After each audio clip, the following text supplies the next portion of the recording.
Hello good morning, जोहार, मैं संजय और आप देख रहे हैं न्यूज झारखंड। समय हो चला है झारखंड की खबरों को जानने का, उनसे अपडेट होने का।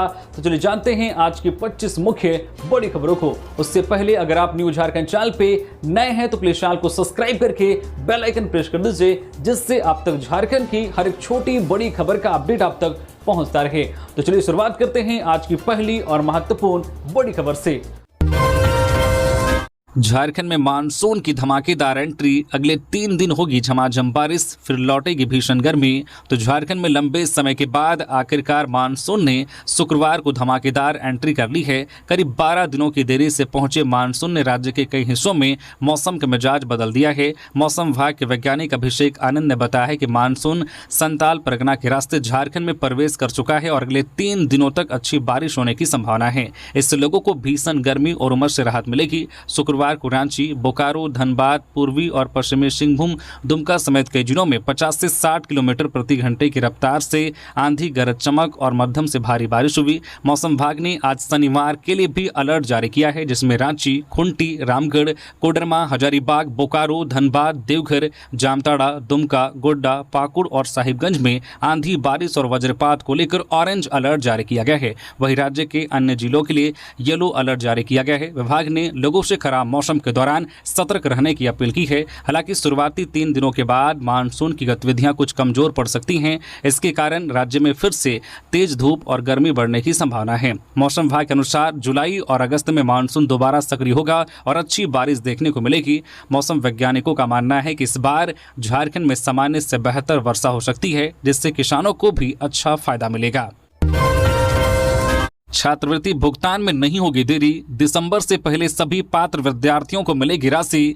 झारखंड सरकार के मंत्री चमरा लिंडा ने विभागीय योजनाओं की समीक्षा बैठक में अधिकारियों को छात्रवृत्ति, साइकिल वितरण और रोजगार सृजन योजनाओं के प्रभावी क्रियान्वयन के निर्देश दिए। उन्होंने स्पष्ट किया है कि छात्र छात्राओं को मिलने वाली प्री मैट्रिक और पोस्ट मैट्रिक छात्रवृत्ति का भुगतान समयबद्ध, पारदर्शी और जवाबदेह तरीके से किया जाए। मंत्री ने शैक्षणिक सत्र 2026-27 के लिए दिसंबर से पहले सभी पात्र विद्यार्थियों के खातों में छात्रवृत्ति राशि पहुंचाने का लक्ष्य तय करते हुए किसी भी प्रकार की लापरवाही पर सख्ती बरतने को कहा। बैठक में आदिवासी कल्याण आयुक्त ने बताया है कि ई कल्याण पोर्टल 15 मई से संचालित है और आवेदन प्रक्रिया सुचारू रूप से चल रही है। वहीं मंत्री ने साइकिल वितरण योजना के तहत अगले 1 माह में कम से कम 50% लक्ष्य पूरा करने का निर्देश दिया। साथ ही मुख्यमंत्री रोजगार सृजन योजना की नई रूपरेखा तैयार कर अधिक से अधिक बेरोजगार युवाओं को स्वरोजगार से जोड़ने पर भी जोर दिया। उन्होंने कहा कि सरकार की सभी कल्याणकारी योजनाओं का लाभ जरूरतमंदों तक समय पर पहुंचना चाहिए।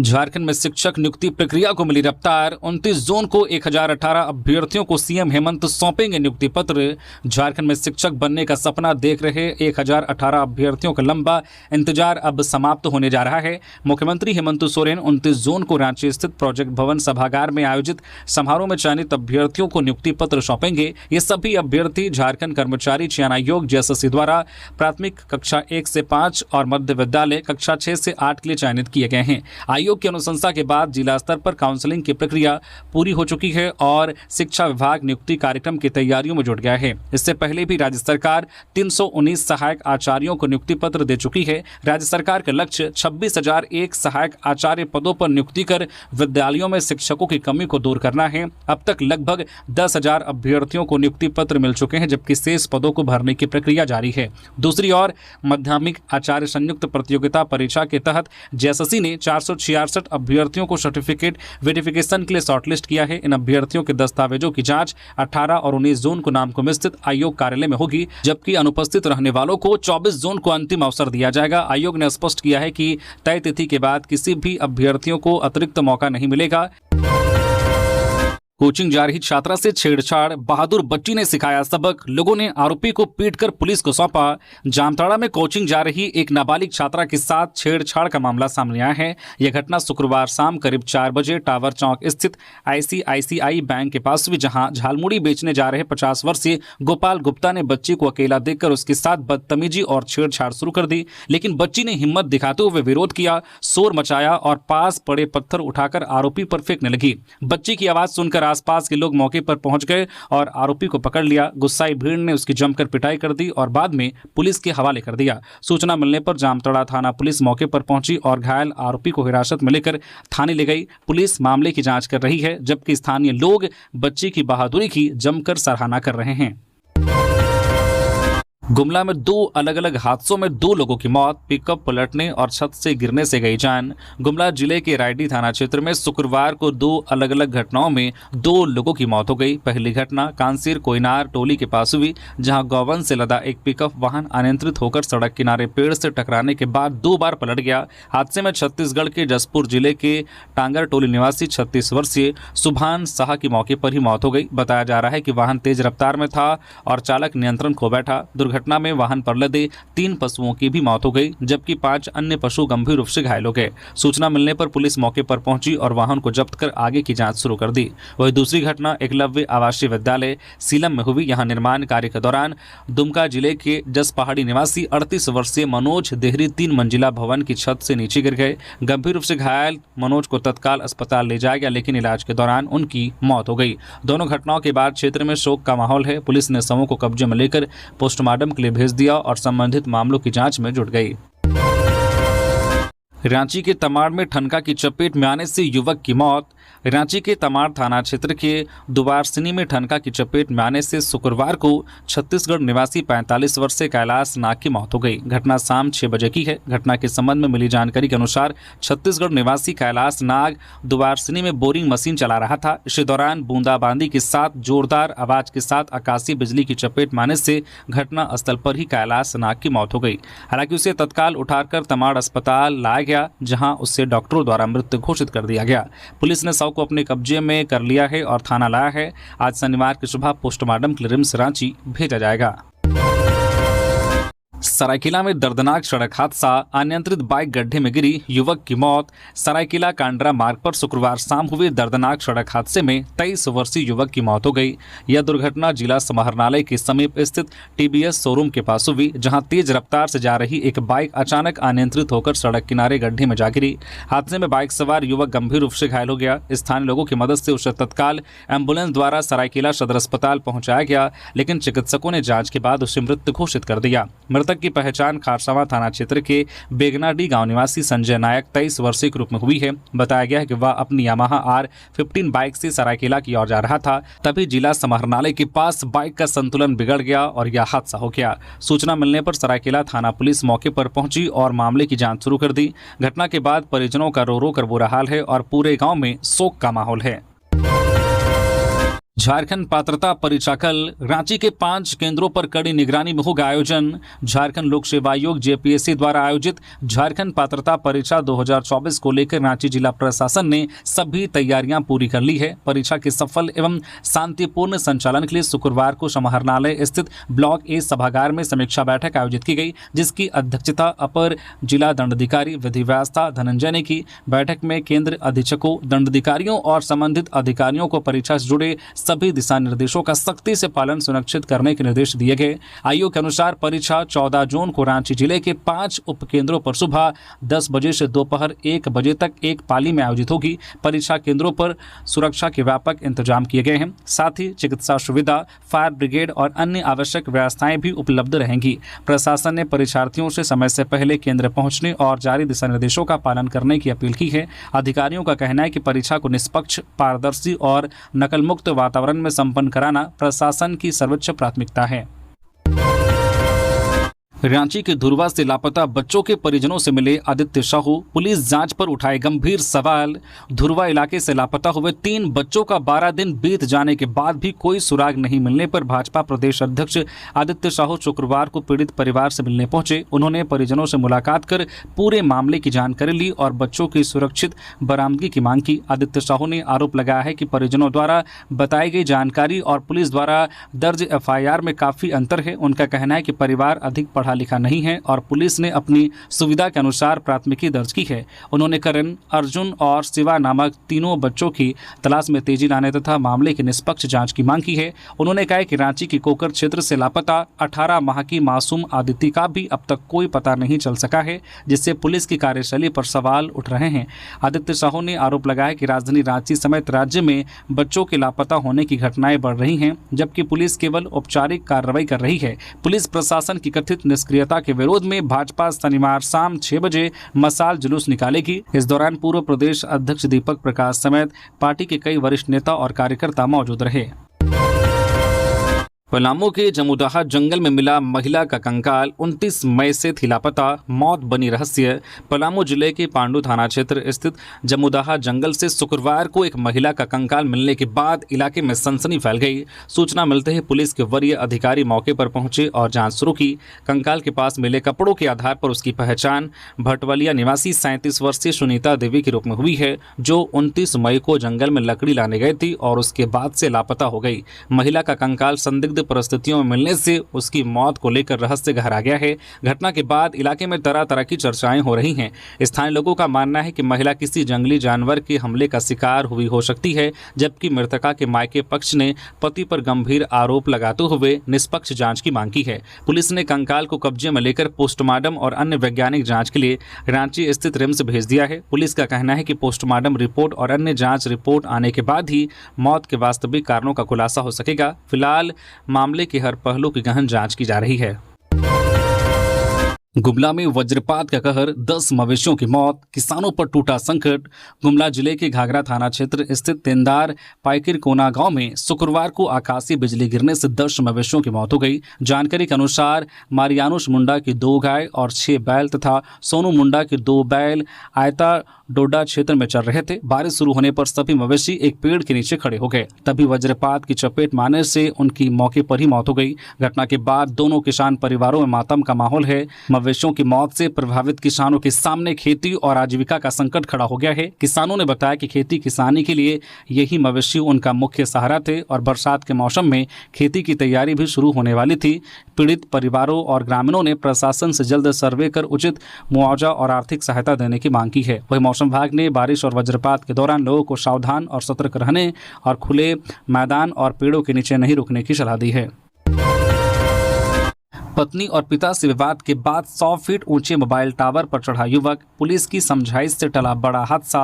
पलामू जिले के चैनपुर थाना क्षेत्र स्थित खुरा पुलिस पिकेट के पास शुक्रवार को उस समय अफरा तफरी मच गई जब एक युवक पारिवारिक विवाद के बाद करीब 100 फीट ऊंचे मोबाइल टावर पर चढ़ गया। युवक की पहचान खुरा गांव निवासी विनोद चौधरी के रूप में हुई है। बताया जा रहा है कि पत्नी और पिता से हुए विवाद के बाद वह नाराज होकर टावर पर चढ़ गया और वहां से पुलिस अधिकारियों को बुलाने की मांग करने लगा। युवक को टावर पर चढ़ा देख आसपास के ग्रामीणों की भीड़ मौके पर जमा हो गई और सभी उससे नीचे उतरने के लिए मनाने का प्रयास करने लगे।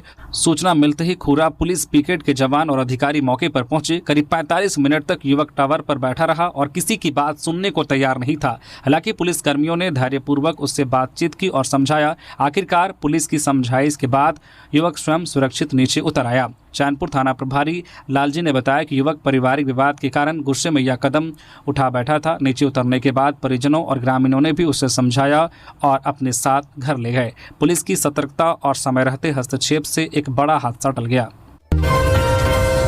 जामताड़ा में उगा दुनिया का सबसे महंगा मियाजाकी आम, किसान भाइयों ने रची सफलता की नई कहानी। झारखंड के जामताड़ा जिले के कुंडहित प्रखंड स्थित अंबा गांव के 2 किसान भाई अरिंदम चक्रवर्ती और अनिमेश चक्रवर्ती ने दुनिया के सबसे महंगे आमों में शामिल मियाजाकी आम की सफल खेती कर नई मिसाल पेश की है। जापान की इस दुर्लभ प्रजाति के आम को उन्होंने पूरी तरह जैविक तरीके से उगाया है। मियाजाकी आम अपने गहरे लाल रंग, असाधारण मिठास और पौष्टिक गुणों के लिए दुनिया भर में प्रसिद्ध है। अंतर्राष्ट्रीय बाजार में इसकी कीमत 2.5 से 3 लाख रुपए प्रति किलो तक बताई जाती है, जिसके कारण इसे लाल सोना और एग ऑफ सनशाइन के नाम से भी जाना जाता है। किसान भाइयों ने बताया कि उन्होंने जापान से मियाजाकी आम के पौधे मंगाकर अपने बागान में लगाए थे। लंबे समय तक विशेष देखभाल, जैविक खाद और आधुनिक कृषि तकनीकों के उपयोग के बाद इस वर्ष पहली बार पेड़ों में 10 से 12 फल आए हैं। उनकी इस उपलब्धि की क्षेत्र भर में सराहना हो रही है। विधानसभा अध्यक्ष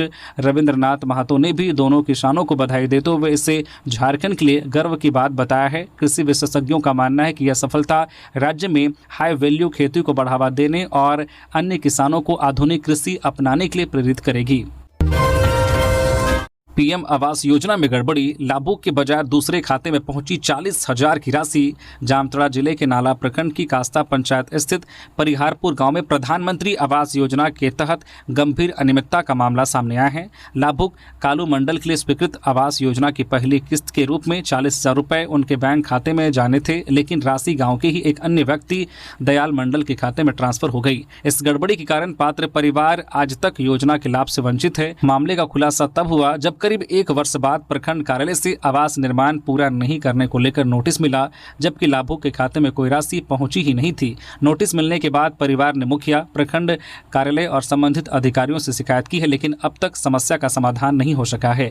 पीड़ित कल्याणी मंडल ने बताया कि परिवार आर्थिक तंगी से जूझ रहा है और उनके 2 दिव्यांग बेटे हैं। ऐसे में आवास योजना की राशि नहीं मिलने से उनकी परेशानियां और बढ़ गई हैं। उन्होंने मामले की निष्पक्ष जांच कर राशि वापस दिलाने तथा दोषियों के खिलाफ कार्रवाई की मांग की है। वहीं ग्रामीणों ने भी इस मामले को गंभीर बताते हुए प्रशासन से जल्द हस्तक्षेप कर पीड़ित परिवार को न्याय दिलाने की अपील की है। जामताड़ा में जंगल से भटककर रिहायशी इलाके में पहुंचा दुर्लभ जीव सजारू, वन विभाग ने किया रेस्क्यू। जामताड़ा जिले के कुंडहित प्रखंड स्थित भागवत झा आजाद कॉलेज परिसर के पास शुक्रवार सुबह एक दुर्लभ वन्य जीव सजारू शाही दिखाई देने से इलाके में हलचल मच गई। शरीर पर नुकीले कांटों वाले इस जीव को देखकर स्थानीय लोग और छात्र हैरान रह गए तथा उसे देखने के लिए मौके पर भीड़ जुट गई। लोगों की आवाजाही और शोर शराबे से घबराकर सजारू पास की झाड़ियों में छिपने की कोशिश करने लगा। सूचना मिलने पर वन विभाग की रेस्क्यू टीम मौके पर पहुंची और सावधानी पूर्वक सजारू को सुरक्षित पकड़ लिया। अधिकारियों ने बताया कि यह जीव सामान्यतः घने जंगलों में रहता है और संभवतः भोजन या पानी की तलाश में भटककर रिहायशी इलाके में पहुंच गया था। प्राथमिक जांच में सजारू पूरी तरह से स्वस्थ पाया गया है। वन विभाग ने बताया कि स्वास्थ्य परीक्षण के बाद उसे सुरक्षित रूप से उसके प्राकृतिक आवास में छोड़ दिया जाएगा तथा लोगों से ऐसे वन्य जीव दिखने पर तुरंत वन विभाग को सूचना देने की अपील की है। झारखंड में नहीं गलेगी दाल, क्योंकि यहां है हेमंत सोरेन की सरकार। राज्यसभा चुनाव से पहले जेएमएम का भाजपा पर हमला। झारखंड में राज्यसभा की 2 सीटों के लिए 18 जून को होने वाले चुनाव से पहले राजनीतिक बयानबाजी तेज हो गई है। झामुमो ने भाजपा पर निशाना साधते हुए दावा किया है कि उसकी रणनीति झारखंड में सफल नहीं होगी, क्योंकि यहां हेमंत सोरेन के नेतृत्व वाली सरकार है। पार्टी के केंद्रीय प्रवक्ता मनोज पांडे ने कहा है कि भाजपा को अपना प्रत्याशी उतारना चाहिए था, लेकिन उसने निर्दलीय उम्मीदवार परिमल नाथवानी को समर्थन देकर चुनाव को अलग दिशा देने की कोशिश की है। उन्होंने दावा किया है कि महागठबंधन पूरी तरह से एकजुट है और दोनों सीटों पर जीत दर्ज करेगा। वहीं भाजपा ने झामुमो के आरोपों को खारिज करते हुए निर्दलीय प्रत्याशी परिमल नाथवानी की जीत का दावा किया है। भाजपा विधायक सीपी सिंह ने कहा है कि विपक्ष के पास 24 वोट सुरक्षित हैं और उन्हें अतिरिक्त समर्थन मिलने की भी उम्मीद है। गौरतलब है कि राज्यसभा चुनाव में जेएमएम, कांग्रेस, राजद और माले सहित महागठबंधन के पास बहुमत का आंकड़ा है, जबकि भाजपा, आजसू, जदयू और लोजपा ने परिमल नाथवानी का समर्थन किया है। ऐसे में दूसरी सीट को लेकर मुकाबला काफी दिलचस्प होता नजर आ रहा है। एमआरएमसीएच में इलाज के दौरान बुजुर्ग की मौत, परिजनों ने अस्पताल पर लापरवाही का लगाया आरोप। पलामू के पहाड़ा मोहल्ला निवासी 65 वर्षीय ताहिर खान की शुक्रवार शाम एमआरएमसीएच में इलाज के दौरान मौत हो गई। घटना के बाद परिजनों ने अस्पताल प्रबंधन पर गंभीर लापरवाही का आरोप लगाते हुए हंगामा किया। ताहिर खान हृदय रोग से पीड़ित थे और अचानक तबियत बिगड़ने पर उन्हें अस्पताल में भर्ती कराया गया था।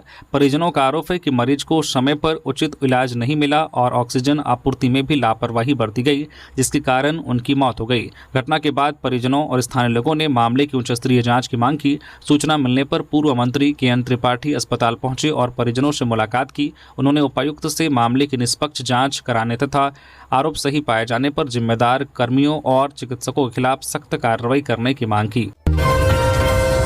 विश्व रक्तदाता दिवस 14 जून को पूरे झारखंड में चलेगा रक्तदान महाअभियान।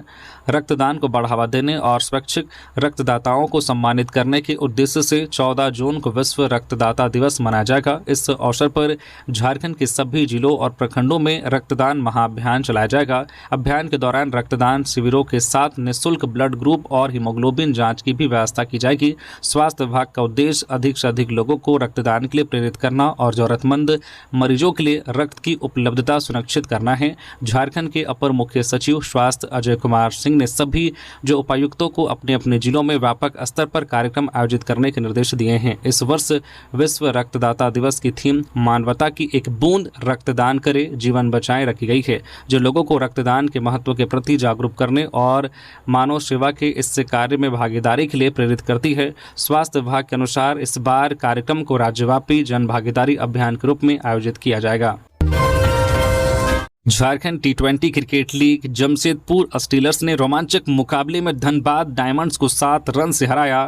रांची के जेएससीए स्टेडियम में खेले जा रहे झारखंड टी20 क्रिकेट लीग में शुक्रवार को रोमांचक मुकाबले में जमशेदपुर स्टीलर्स ने धनबाद डायमंड्स को 7 रन से हरा दिया। टॉस जीतकर पहले बल्लेबाजी करने उतरी जमशेदपुर स्टीलर्स की टीम ने निर्धारित 20 ओवर में 7 विकेट के नुकसान पर 202 रनों का विशाल स्कोर खड़ा किया। जवाब में लक्ष्य का पीछा करने उतरी धनबाद डायमंड्स की टीम कड़े संघर्ष के बावजूद 20 ओवर में 8 विकेट खोकर 195 रन ही बना सकी और बेहद करीबी अंतर से मैच गंवा बैठी। कदाचार मुक्त नीट 2026 के आयोजन को लेकर रामगढ़ डीसी ने की बैठक, अधिकारियों को दिए जरूरी निर्देश। रामगढ़ में 21 जून को होने वाली राष्ट्रीय पात्रता सह प्रवेश परीक्षा नीट 2026 के शांतिपूर्ण, निष्पक्ष और कदाचार मुक्त आयोजन को लेकर उपायुक्त ऋतुराज ने शुक्रवार को समीक्षा बैठक की। बैठक में परीक्षा से जुड़े अधिकारियों और केंद्राधीक्षकों को सभी तैयारियां समय पर पूरी करने के निर्देश दिए गए। उपायुक्त ने कहा कि नीट जैसी महत्वपूर्ण राष्ट्रीय परीक्षा के आयोजन में किसी भी प्रकार की लापरवाही स्वीकार नहीं की जाएगी। जिले में परीक्षा के लिए केंद्रीय विद्यालय रामगढ़, केंद्रीय विद्यालय बरकाकाना और आर्मी पब्लिक स्कूल रामगढ़ सहित 3 परीक्षा केंद्र बनाए गए हैं। डीसी ने केंद्रों पर पेयजल, शौचालय, बिजली, प्रकाश व्यवस्था और अभ्यर्थियों के बैठने की समुचित व्यवस्था सुनिश्चित करने के निर्देश दिए हैं। साथ ही परीक्षा केंद्रों पर सुरक्षा के पुख्ता इंतजाम, पर्याप्त पुलिस बल और दंडाधिकारियों की तैनाती करने को कहा है। जिला शिक्षा विभाग को सभी व्यवस्थाओं की लगातार निगरानी करने तथा परीक्षा से पहले केंद्रों का भौतिक सत्यापन करने का निर्देश दिया गया। बोकारो में रेलवे फाटक के पास अवैध शराब कारोबार का भांडाफोड़, 264 बोतल अंग्रेजी शराब और 101 कैन बियर जब्त, 2 गिरफ्तार। बोकारो के बालीडीह थाना क्षेत्र में रेलवे फाटक के पास चल रहे अवैध शराब कारोबार का पुलिस ने भांडाफोड़ किया है। 11 जून की रात गुप्त सूचना मिलने पर पुलिस ने वरीय अधिकारियों के निर्देश पर एक विशेष छापामारी दल का गठन किया और अमर लाइन होटल तथा उसके बगल में स्थित सुमित्रा जनरल स्टोर में एक साथ छापा मारा। कार्रवाई के दौरान दोनों प्रतिष्ठानों से विभिन्न ब्रांडों की कुल 264 बोतल अंग्रेजी शराब और 101 बोतल कैन बियर बरामद की गई, जिन्हें पुलिस ने जब्त कर लिया। छापेमारी के दौरान जब संचालकों से शराब बिक्री से संबंधित वैध कागजात मांगे गए तो वे कोई दस्तावेज प्रस्तुत नहीं कर सके। इसके बाद पुलिस ने अमर लाइन होटल के मैनेजर अविनाश सिंह और सुमित्रा जनरल स्टोर के मालिक सूरज कुमार को गिरफ्तार कर लिया। दोनों के खिलाफ उत्पाद अधिनियम के तहत मामला दर्ज किया गया है। पुलिस का कहना है कि अवैध शराब कारोबार से जुड़े अन्य लोगों की भूमिका की भी जांच की जा रही है और मामले में आगे की कानूनी कार्रवाई जारी है। पश्चिमी सिंहभूम में लापता छात्रा का शव जंगल में मिला, पत्ता तोड़ने गई महिलाओं ने सबसे पहले देखा लाश, परिजनों ने जताई हत्या की आशंका। पश्चिमी सिंहभूम जिले के पांडरा साली ओपी क्षेत्र में 18 वर्षीय छात्रा आशा माई तियू का शव मिलने से इलाके में सनसनी फैल गई है। जानकारी के अनुसार गिंदी मुंडी गांव की रहने वाली आशा माई तियू बुधवार से लापता थी और उसका शव शुक्रवार सुबह जंगल में मिला। कुंभराम गाँव के पास पुंडू गुटू जंगल में पत्ता तोड़ने गई महिलाओं ने पेड़ से लटका शव देखा, जिसके बाद इसकी सूचना गांव में फैल गई और बड़ी संख्या में ग्रामीण मौके पर पहुंच गए। बाद में ग्रामीणों ने शव की पहचान की। मृतका के पिता लोपोर सिंह तियू ने हत्या की आशंका जताते हुए आरोप लगाया कि उनकी बेटी की हत्या कर शव को पेड़ से लटकाया गया है। सूचना मिलने पर पांडरा शाली ओपी पुलिस मौके पर पहुंची और शव को अपने कब्जे में लेकर पोस्टमार्टम के लिए सदर अस्पताल चाईबासा भेज दिया। पुलिस ने घटनास्थल की जांच शुरू कर दी है और कहा है कि मौत के कारणों का खुलासा पोस्टमार्टम रिपोर्ट और विस्तृत जांच के बाद ही हो सकेगा। रांची के धुरवा से लापता करण अर्जुन रेलवे स्टेशन के सीसीटीवी में दिखे, पुलिस को मिला अहम सुराग। रांची के धुरवा इलाके से लापता 2 सगे भाइयों करण और अर्जुन की तलाश में जुटी पुलिस को अहम सुराग मिला है। दोनों बच्चे रांची रेलवे स्टेशन के सीसीटीवी फुटेज में दिखाई दिए हैं। फुटेज में दोनों भाई स्वेच्छा से स्टेशन परिसर में जाते नजर आ रहे हैं। इसके बाद पुलिस अब यह पता लगाने में जुटी है कि दोनों ने किसी ट्रेन में सफर किया था या नहीं। बच्चों की तलाश के लिए पुलिस की टीम लगातार जाँच और छानबीन कर रही है। मामले में बच्चों की की मां ने गंभीर आरोप लगाते हुए कहा कि जिस जगह दोनों बच्चे काम करते थे वहां उन पर चोरी का आरोप लगाकर मारपीट की गई थी। स्थानीय लोगों का भी मानना है कि इसी डर की वजह से दोनों बच्चे कहीं चले गए होंगे। बताया जा रहा है कि बच्चों पर 2500 रुपए चोरी करने का आरोप लगाया गया था, जिसके बाद उनके साथ दुर्व्यवहार किया गया। इधर मामले को लेकर सियासत भी गर्मा गई है। भाजपा प्रदेश अध्यक्ष आदित्य साहू ने पीड़ित परिवार से मुलाकात कर बच्चों की जल्द और सुरक्षित बरामदगी की मांग की है। राज्यपाल से मिला त्रिस्तरीय पंचायत प्रतिनिधि संघ। राज्यपाल संतोष कुमार गंगवार से शुक्रवार को त्रिस्तरीय पंचायत प्रतिनिधि संघ के अध्यक्ष विकास कुमार महतो के नेतृत्व में एक शिष्टमंडल ने लोक भवन रांची में भेंट की। झारखंड पंचम राज्य वित्त आयोग की अनुशंसाओं के आलोक में जिला परिषदों, पंचायत समितियों एवं ग्राम पंचायतों को आवंटित अनुदान राशि से योजनाओं के क्रियान्वयन से संबंधित विषय पर ज्ञापन समर्पित किया। शिष्टमंडल ने अनुदान मद के अंतर्गत आवंटित राशि से योजनाओं के सुचारू एवं प्रभावी क्रियान्वयन हेतु आवश्यक मार्गदर्शिका शीघ्र उपलब्ध कराए जाने की दिशा में आवश्यक पहल करने का अनुरोध किया, ताकि पंचायत स्तर पर विकास कार्यों का समयबद्ध एवं व्यवस्थित संचालन सुनिश्चित हो सके।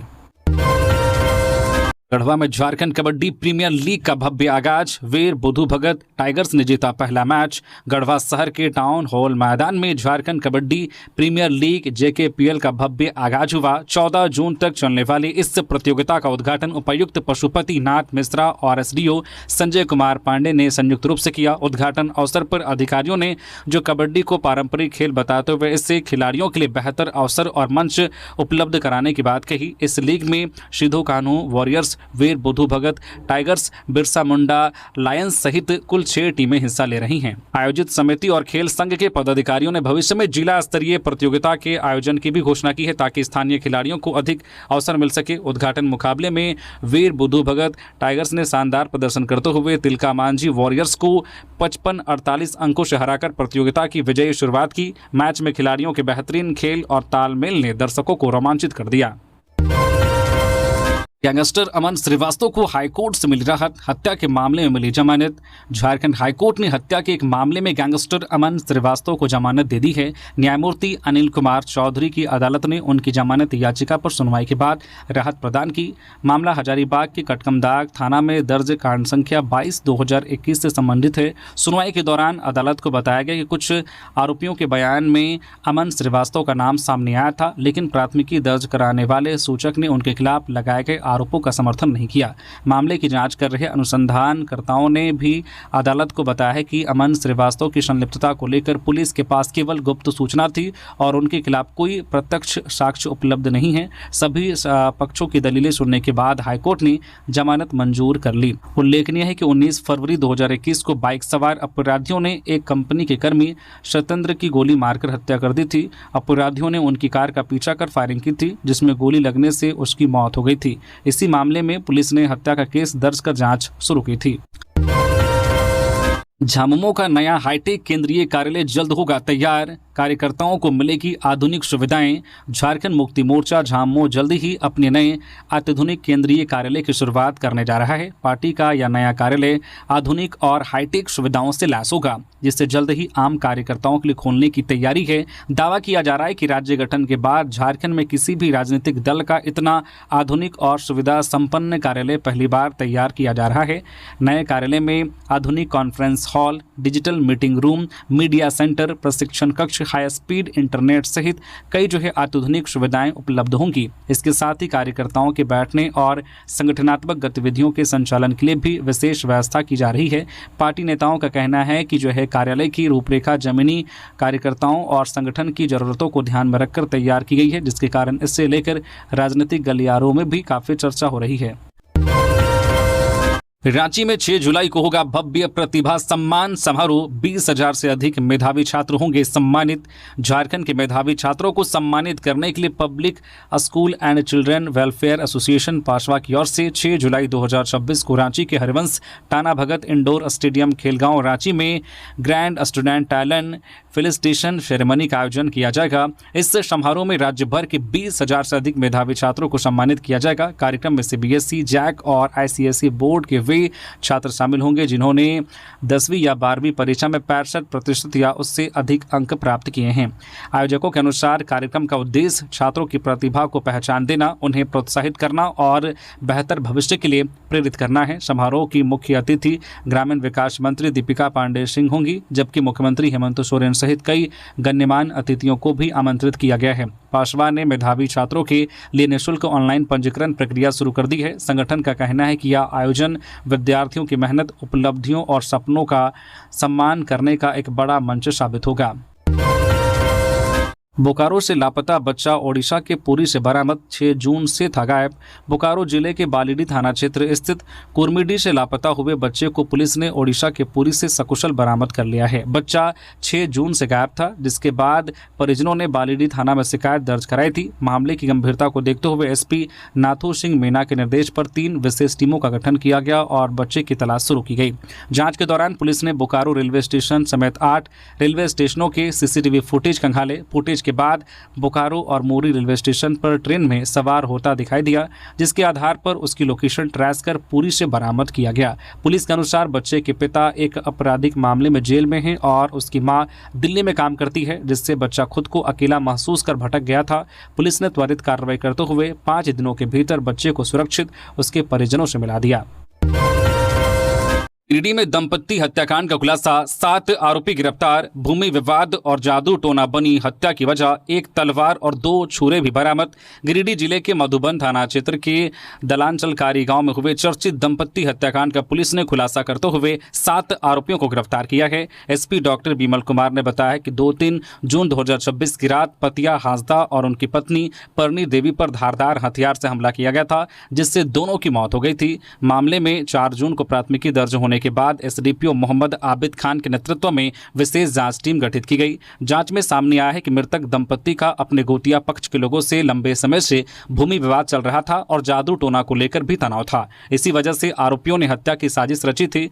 पुलिस के अनुसार रमेश हांसदा, पांडु हांसदा और विजय हांसदा ने सीधे हमला किया, जबकि अन्य 4 आरोपियों ने सहयोग किया। छापेमारी के दौरान पुलिस ने घटना में प्रयुक्त 1 तलवार, 2 छुरे, खून के धब्बे वाले कपड़े और अन्य सामान बरामद किया है। सभी आरोपियों को गिरफ्तार कर न्यायिक प्रक्रिया आगे बढ़ाई जा रही है।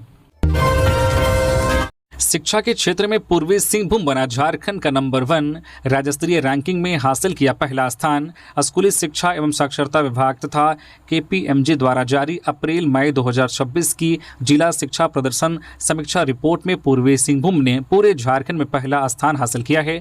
24 जिलों के शैक्षणिक प्रदर्शन, प्रशासनिक दक्षता और बुनियादी ढांचों के मूल्यांकन के बाद जिले को राज्य का सर्वश्रेष्ठ जिला घोषित किया गया है। यह उपलब्धि गुणवत्तापूर्ण शिक्षा, बेहतर मॉनिटरिंग, मजबूत प्रशासनिक व्यवस्था और डेटा आधारित प्रबंधन का परिणाम मानी जा रही है। पूर्वी सिंहभूम का प्रदर्शन पिछले कुछ महीनों में लगातार बेहतर हुआ है। दिसंबर 2025 में जिला 5वें स्थान पर था, जनवरी 2026 में 7वें और फरवरी में 11वें स्थान तक पहुंच गया था। इसके बाद मार्च में 4था स्थान हासिल करने के बाद अप्रैल मई 2026 की रिपोर्ट में जिले ने शानदार छलांग लगाते हुए पहला स्थान प्राप्त कर लिया। अधिकारियों के अनुसार कक्षा संचालन पर विशेष ध्यान, समय पर डेटा रिपोर्टिंग और जिला स्तर पर बेहतर समन्वय ने इस सफलता में महत्वपूर्ण भूमिका निभाई है। हजारीबाग में ट्रैफिक नियम तोड़ने वालों पर सख्ती, चालान के साथ लाइसेंस भी होगा निलंबित। हजारीबाग में अब यातायात नियमों की अनदेखी करना वाहन चालकों को भारी पड़ सकता है। जिला प्रशासन ने सड़क सुरक्षा को लेकर सख्त कदम उठाते हुए नियम तोड़ने वालों के खिलाफ चालान के साथ ड्राइविंग लाइसेंस निलंबित करने की कार्रवाई शुरू कर दी है। परिवहन विभाग के अनुसार जनवरी से अप्रैल 2026 तक जिले में 1080 वाहन चालकों के खिलाफ लाइसेंस निलंबन की प्रक्रिया शुरू की गई है। बिना हेलमेट वाहन चलाना, सीट बेल्ट का उपयोग नहीं करना, ओवरलोडिंग और रफ ड्राइविंग जैसे मामलों में यह कार्रवाई की जा रही है। जिला परिवहन पदाधिकारी संतोष कुमार चौधरी ने बताया कि सड़क दुर्घटनाओं को कम करने और लोगों को नियमों के प्रति जागरूक बनाने के लिए यह अभियान चलाया जा रहा है। उन्होंने कहा कि जो नियमों का बार बार उल्लंघन करने वालों पर 5,000 रुपये तक का अतिरिक्त जुर्माना लगाया जा सकता है और आवश्यकता पड़ने पर लाइसेंस रद्द भी किया जा सकता है। प्रशासन ने सभी वाहन चालकों से यातायात नियमों का पालन करने और सुरक्षित यात्रा को प्राथमिकता देने की अपील की है।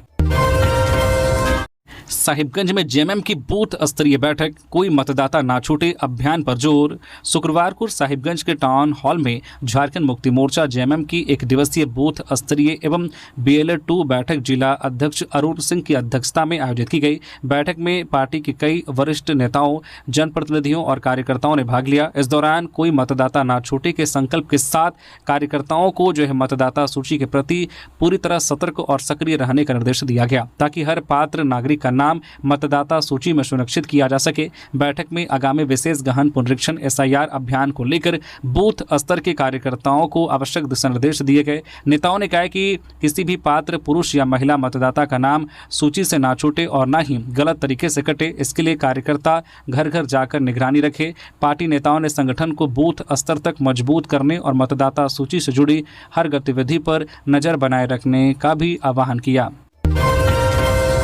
30 जून तक 50 करोड़ टैक्स वसूली का लक्ष्य, रांची नगर निगम ने तेज किया अभियान।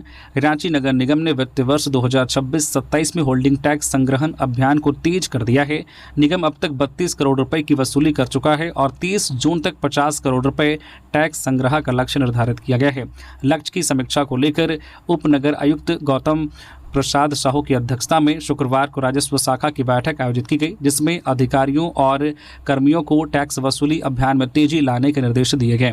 निगम ने करदाताओं को प्रोत्साहित करने के लिए 30 जून तक एक मुफ्त होल्डिंग टैक्स भुगतान पर अधिकतम 10% की छूट देने की घोषणा की है। यह छूट वित्त वर्ष 2026-27 के लिए देय टैक्स पर लागू होगी। अधिकारियों ने लोगों से निर्धारित समय सीमा के भीतर टैक्स जमा कर छूट का लाभ उठाने और शहर के विकास में अपनी भागीदारी सुनिश्चित करने की अपील की है। निगम के अनुसार छूट का लाभ लेने के लिए अब सीमित समय ही शेष है। तो ये थी आज की झारखंड की टॉप बड़ी खबरें। इसी तरह से झारखंड की हर एक छोटी बड़ी खबर देखने के लिए आप न्यूज़ झारखंड चैनल को सब्सक्राइब करके बेल आइकन प्रेस कर दीजिए, जिससे अब तक झारखंड की हर एक छोटी बड़ी खबर का अपडेट आप तक पहुंचता रहे। तो अभी के लिए बस इतना ही, हमें दीजिए इजाजत, फिर मिलते हैं किसी और खबरों के साथ। धन्यवाद।